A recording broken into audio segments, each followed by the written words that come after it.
Hey guys, this is Normal here for Technique, and today we're going to do the detailed camera review of the Xiaomi Redmi Note.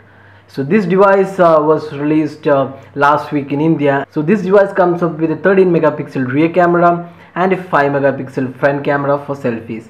So this is one of the few devices offering 13 megapixel camera below price point of rupees 10k. So let's check out the camera and also see how the device performs with respect to different lighting conditions. So this is the camera interface. So this is exactly similar to what we have on the Xiaomi Mi 3 as well as the Redmi 1S. So this the things change. So you have the option to switch to front facing camera, you can switch to video camera or the photo mode from here. Then you have the ability to change the flash mode.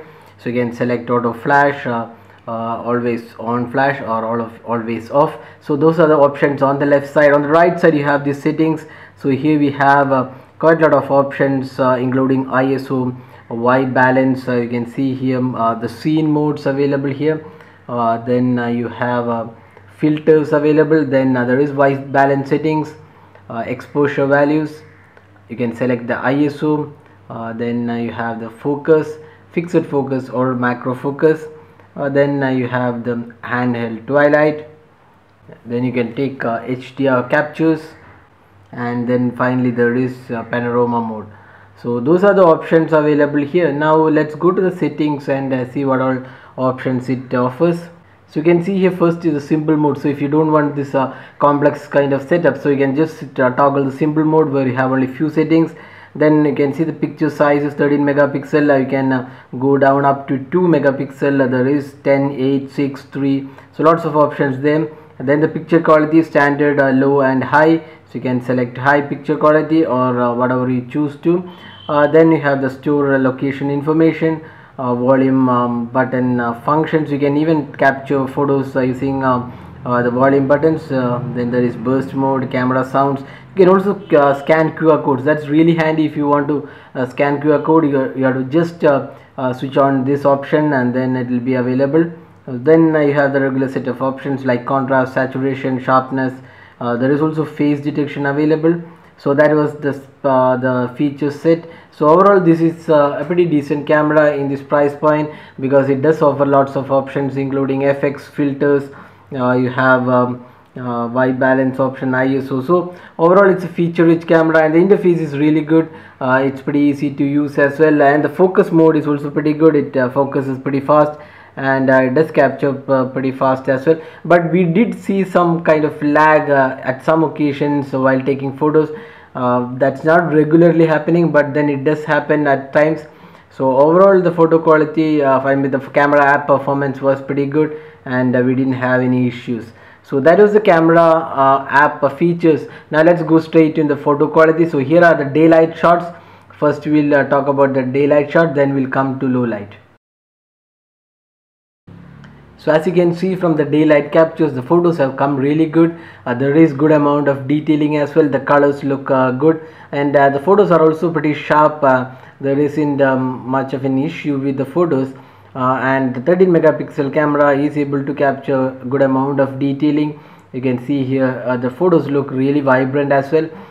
That was the quality of even the Redmi 1S as well. The budget smartphone also had really good camera capabilities, and even the Redmi Note photos that. So the camera is really good, and you can see some of the macro shots here. So they have come really well. The colors look really amazing for a phone below 10k. That's the power of the 13 megapixel camera, and the amount of detailing even in the macro shots is really good. So that's one good aspect of this device. The camera performs really well, and here some of the more macro shots. Everything has come really good.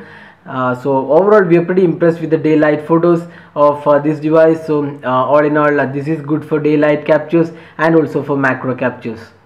Now let's have a look at some of the low light photos. So these photos are taken in low light conditions. So here are they. So as you can see from the low light photos, there is fair amount of detailing, but then again it's noisy.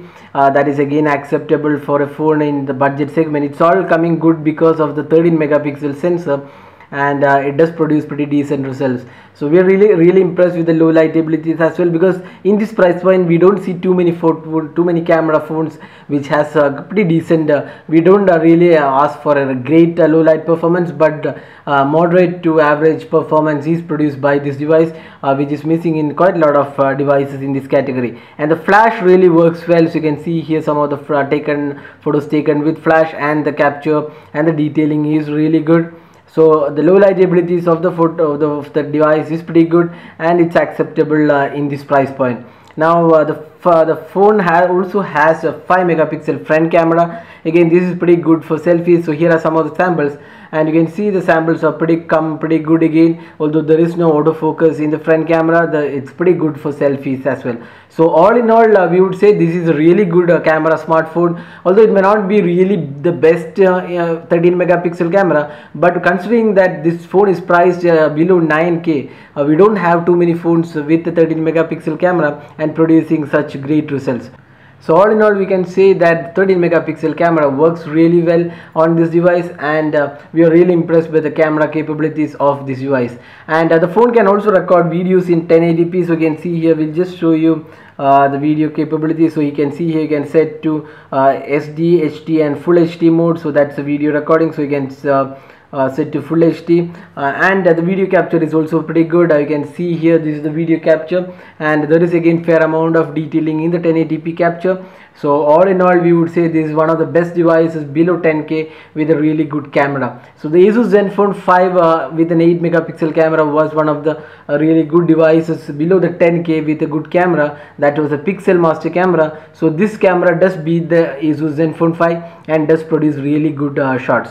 So that was the camera review of the Xiaomi Redmi Note. So this is a new phablet from company with a 13 megapixel camera and a 5 megapixel front camera. So hope you like this video. If you have any specific questions, just drop a comment and we'll be glad to help you out with your queries. If you like this video, do hit the like button, subscribe to your YouTube channel for more videos, and thanks for watching this video.